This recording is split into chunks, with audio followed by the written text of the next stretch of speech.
Bonjour, mon nom est Stéphanie Valois, je suis avocate en immigration. Je représente des demandeurs d'asile et des immigrants au Canada et je suis également la présidente de l'Association des avocats et avocates en droit de l'immigration du Québec. Lorsque la COVID a débuté en mars 2020, pour la plupart des gens au Québec et au Canada, tout s'est arrêté. Donc, ils sont restés à la maison. On a réalisé rapidement que notre vie dépendait d'autres personnes. Et ces personnes ont été appelées les anges gardiens, dans le sens des anges gardiens des personnes qui veillent sur nous et qui prennent soin de nous. Ces personnes ont occupé des postes de gardiens de sécurité, préposés aux bénéficiaires, concierges. On a pensé aussi aux livreurs et à toutes les personnes qui travaillaient dans les épiceries et dans la chaîne alimentaire. Plusieurs de ces personnes étaient des demandeurs d'asile, des immigrants nouvellement arrivés, ou des personnes sans statut. Alors, le gouvernement canadien, le gouvernement fédéral a décidé d'établir un programme pour régulariser ce qu'on a appelé les anges gardiens. Suite à de nombreuses discussions avec ses homologues provinciaux, le programme a malheureusement été assez réduit et n'a touché essentiellement que les personnes qui travaillaient dans le domaine de la santé et plus précisément les personnes qui occupaient des postes d'aide infirmière, de préposés aux bénéficiaires ou d'aide de service. Donc, les personnes pour se qualifier au programme devaient avoir travaillé dans les postes identifiés de mars à août 2020, avoir fait 120 heures et ensuite avoir fait avant le mois d'août 2021, qui était la fin du programme, 750 heures. Donc, on a vu beaucoup de personnes qui ont été éliminées du programme parce qu'elles n'occupaient pas de poste pendant la première période, c'est-à-dire de mars à août. Plusieurs immigrants ont débuté leur travail au sein des CHSLD en août-septembre et donc n'avaient pas les 120 heures nécessaires. On était également très déçus de voir que de nombreuses personnes ont été exclues du programme, bien que pour nous, c'était des anges gardiens. Par exemple, tous les gardiens de sécurité, toutes les personnes qui travaillaient dans l'industrie alimentaire et les livreurs, pour nous, avaient pris soin de la population du Québec et du Canada pendant la pandémie, mais on ne les a jamais récompensés avec un programme comme on a vu pour les anges gardiens.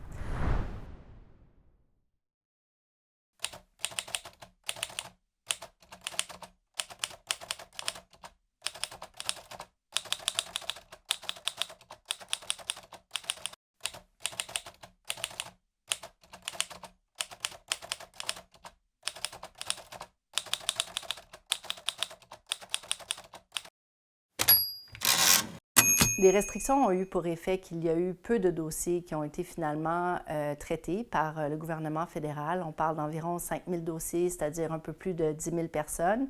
Et on a vu de façon un peu surprenante que la majorité des demandes avaient été déposées en Ontario, alors que c'était vraiment le Québec qui était derrière cette initiative.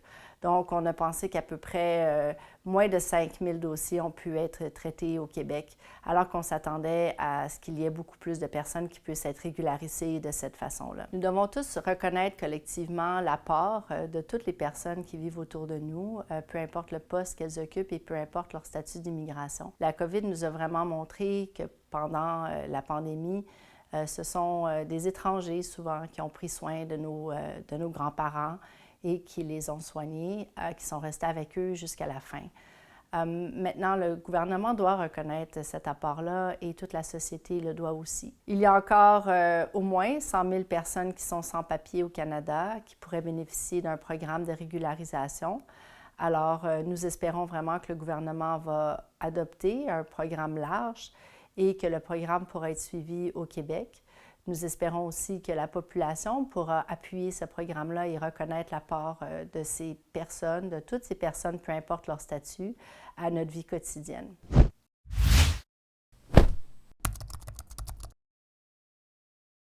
Bonjour, monsieur.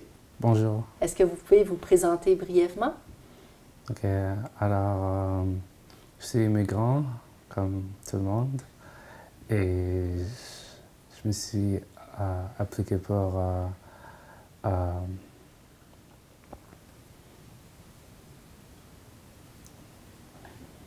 l'asile. Et ouais, j'attends toujours mon statut. Donc, vous êtes originaire de quel pays? Je viens du Rwanda, Et vous êtes arrivé au Canada à peu près quand? 2019. OK. Vous avez fait une demande d'asile et donc vous étiez au Canada pendant la pandémie, Avant le pandémie. avant la pandémie. Vous dites que vous avez demandé le statut de réfugié au Canada. Est-ce que vous êtes arrivé par les États-Unis? Ouais. D'accord. Et donc, votre demande d'asile, est-ce que vous avez eu un résultat sur la demande d'asile? Pas encore. J'attends ma réponse du gouvernement. Ils m'ont pas encore répondu. Mhm. Ouais. Après être arrivé au Canada, combien de temps ça vous a pris pour avoir votre permis de travail? Mon permis de travail, ça m'a pris... c'était pas aussi très long. C'était environ 5 ou 4 jours. C'était rapide. C'était Ouais. plus rapide qu'aujourd'hui. 100%. Et quel travail avez-vous occupé à votre arrivée au Canada? Alors, je travaille comme en ménage. Ouais. Ouais. Mon premier travail que j'ai commencé ici au Canada, je travaillais comme entretien de ménage. Mhm. Ouais. C'est dans quel genre d'établissement? C'était dans une résidence. Est-ce que vous aimiez ça? C'était un travail qui vous plaisait? Genre, c'était mon premier travail que j'ai jamais fait, genre, ouais, ici au pays. Alors comme avant, j'avais une amie qui m'avait... il allait quitter le travail, alors il m'a suggéré pour lui faire le remplacement. Mhm. Alors il m'a laissé le travail, alors j'ai continué de travailler ici, derrière, ouais, Pour prendre sa place. pour prendre sa place. OK. Ouais. Qu'est-ce que vous faisiez au Rwanda avant de venir ici? Est-ce que vous étiez également dans le ménage ou vous faisiez d'autres choses? Non, j'étais étudiant. OK, Ouais. d'accord. J'ai commencé à travailler comme d'habitude. Ils m'ont présenté l'équipe, tout ça. Les gens étaient vraiment gentils. Et après le dernier mois, genre le 5e mois, on a amené une autre personne. Je vais amener les choses du racisme. Elle était québécoise. Alors, on l'a donné ma position. Mm. Alors, moi, on m'a dit que tu étais juste en train de remplacer quelqu'un. Tu n'étais pas engagé. Et on m'avait déjà mis dans le système, tout ça. Alors, pour moi, parce que c'était ma première fois ici au Canada, je me suis dit, c'est rien. Alors, je vais chercher d'autres travail. Mhm. Alors, mes collègues au travail, ils ont dit, ça, c'est injuste. Si tu es là, on t'a engagé, tu travailles depuis longtemps, c'est toi qu'on devait te donner la position, pas elle. Mhm. C'est pas le moyen comme elle était, seniorité, elle venait d'une autre. Ouais. Alors ils ont dit, il faut qu'on te donne la position, c'est pas elle. Mhm. Alors, depuis là, moi je me suis dit, c'est rien, moi je vais chercher d'autres travail.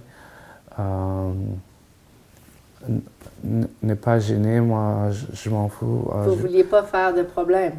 Ouais, je voulais pas causer aucun problème parce que c'était mon premier travail, je savais pas comment ça roule ici. Alors, depuis là, mes collègues, c'est eux qui ont parti parler avec l'Union derrière moi. Moi, je les avais dit, ça va. Ils m'ont dit qu'il faut que tu parles avec l'Union, tu dis toutes les choses, comment ça s'est passé. Ça, c'est injuste, tout ça, la discrimination, tout ça. Moi, je me suis dit, écoute, ça va pas la peine, ok. Est-ce que vous avez vécu d'autres expériences de discrimination en emploi? Avec toute l'expérience pendant la COVID que je les ai donnée, Mhm. vais parler aux détails après, mais ce qui s'est passé, c'est que après que j'ai terminé de travailler, comme l'immigration m'a demandé une lettre de travail qui peut confirmer que j'ai travaillé et des choses que je faisais et des tâches que je faisais et les heures que j'ai fait pendant la COVID. Pour vous qualifier au programme. Ouais. Ils voulaient comme des preuves. Oui, c'est ça. Il fallait déposer des preuves pour démontrer qu'on avait fait le bon emploi. Ouais. Alors, j'ai demandé à la lettre. Ils ne voulaient pas me donner la lettre. Ils m'ont dit qu'il ne faut pas ça. Et je sais qu'ils avaient fait ça pour les autres, avant. Et moi, je les ai dit, moi, ce que je vous demande, je ne vous demande pas de choses que vous allez genre manipuler. C'est des choses que j'ai fait. Finalement, est-ce que vous avez eu la lettre? Alors, finalement, on m'a donné la lettre d'emploi au lieu de la lettre comme j'avais demandé. Mais après, je continue d'insister. Le superviseur m'a écrit la lettre, mais pas le son. Oui. Ouais, alors. Okay. Puis pourquoi vous pensez que vous avez eu tellement de difficultés à avoir cette lettre? Pour de vrai, moi, je pense que c'est le racisme encore. Parce que pour moi, quand je fais un travail, je donne tout. Et ils savaient ça, ils ont vu ça. Personne que j'ai travaillé avec, il peut confirmer ça. Genre, on faisait de nombreuses heures, beaucoup d'heures. Mais après, il ne peut même pas te voir ce que tu demandes, disons, les petites choses. Je ne sais pas si mais eux, c'est juste pour écrire. Je ne sais pas si c'est une grande chose. Et c'est pas comme inventer des choses que je n'ai pas fait. Non, alors que vous aviez donné des centaines d'heures pendant la COVID. Oui. Alors, vous avez déposé la demande dans le programme des Anges gardiens. Ouais. Et qu'est-ce qui s'est passé avec cette demande-là? Alors, la première fois, on les a déposés, je pense, en début janvier. Et on a reçu la première réponse, qu'ils ont déjà eu notre application. Et après, ils nous ont envoyé une autre lettre qui nous demande d'autres, disons, d'autres, comme de preuves, de choses qu'ils nous demandaient. On les a mis comme de lettres travail, de preuves, de choses comme ça. Ouais. Et on les a soumettre. Et la troisième étape, comme pour moi, on m'a demandé de... Ils voulaient voir la lettre de confirmation et ils voulaient aussi voir mes talents de paye. Ouais. Ouais. Alors avant, je les avais demandé, même avant, ils me l'avaient offert, mes talents de paye, mais ils avaient refusé de me donner la lettre. Ah, Alors, OK. ouais, quand l'immigration me l'a demandé, c'est là où j'ai commencé d'insister. D'accord. Parce qu'il fallait prouver le nombre d'heures et aussi les tâches qui étaient accomplies. Ouais. OK. Donc, est-ce que vous avez obtenu le certificat de sélection du Québec? Non, pas encore.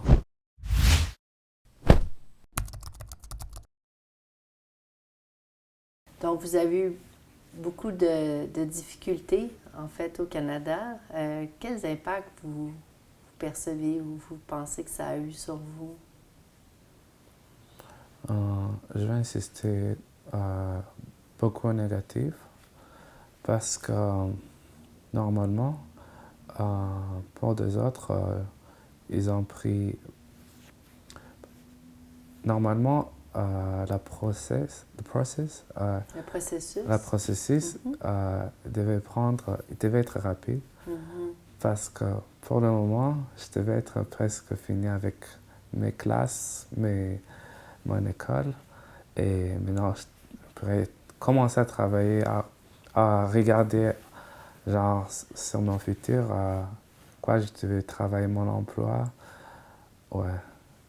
Et il y a, ouais, Donc, non, le temps perdu. le temps perdu. Mhm.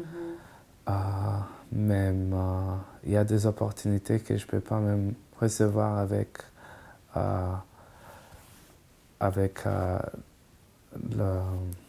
avec ma demande de réfugié qui me dit que je devais être une résidence. Oui. Ah, Oui. ouais. Est-ce que vous pensez que ça a eu d'autres impacts, plus au niveau de votre personnalité ou de vos émotions?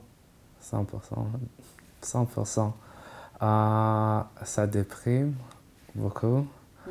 Au lieu de penser à tes goals, des choses que, genre, quand tu avais prévu, des choses que tu devais faire ou là où tu devais être, ou des choses que tu veux faire, tu peux pas Mm. parce que tu manques l'autre, alors ça t'impacte beaucoup, que tu es comme en prison, genre, ouais, je sais pas si ça fait sens. Donc, vous vous sentez bloqué. Bloqué, Ouais. déprimé, parce que tout ce que je fais, j'ai comme I have another step that holds me back. Mhm. Donc, vous vous sentez toujours limité dans ce que vous Limité, voulez ouais. faire. Ouais. Ouais. Ben, il va y avoir une fin. Idéalement, vous allez avoir la résidence Amen. prochainement. Je le Amen. souhaite. Je vous le souhaite en tout cas. Merci Oui. pour ça.